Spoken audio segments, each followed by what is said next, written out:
Well, ladies and gentlemen, welcome to the United Nations. Welcome to our panelists, our guests, and our audience viewing us live via webcast to Human Rights Day 2009. For this, the 61st anniversary of the Universal Declaration of Human Rights. You will know, since you're here, that the theme of Human Rights Day this year is Embrace Diversity and End Discrimination. And we've chosen to focus on a particular aspect of that challenge for this panel, namely the critical nexus between the concept of race on the one hand and the objective of development on the other. The title of today's panel is Race, Poverty, and Power, and I am extremely honored today to introduce to you the Secretary General of the United Nations, Mr. Ban Ki-moon, who will open our commemoration of Human Rights Day. Mr. Secretary General. Thank you. Thank you.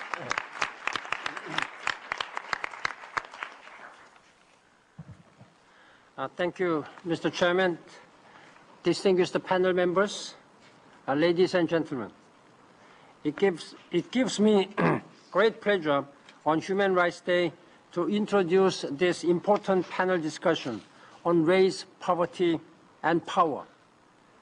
The annual observance of Human Rights Day is an opportunity to reflect on our progress, but most of all, on the great distance we still have to travel to reach our goal of universal human rights for all.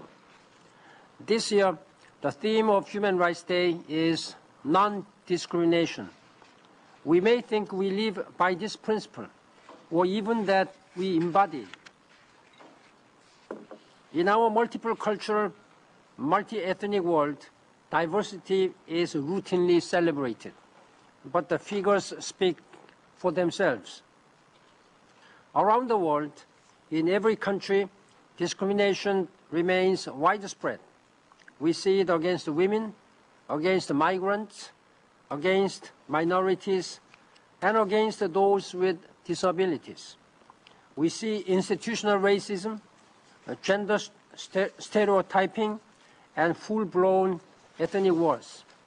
Whatever form it takes, discrimination continues to have a corrosive effect on societies decades after it was banned under international law. On Human Rights Day, we must challenge ourselves to fight discrimination at every level, every day, in every way possible.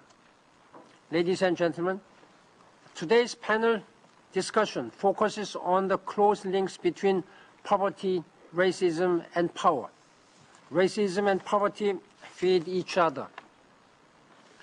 Discrimination can cause and deepen poverty, and those living in poverty, in turn, are among the most vulnerable to discrimination. So let me state once again, the principles of equality and non-discrimination are fundamental elements of human rights law. Racial discrimination has been universally prohibited for many years.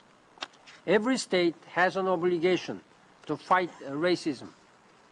Racism and other forms of discrimination are not only human rights violations, they are also major obstacles to economic and social progress. These obstacles can take the form of racially fueled conflicts which disrupt development efforts. Or they may be the quiet exclusion of one part of the population from job and other opportunities. We must overcome this mutually reinforcing and destructive combination. This is where the power part of today's discussion comes in. Those who have power, including many of us here today, must make it priority to end the poverty and racism.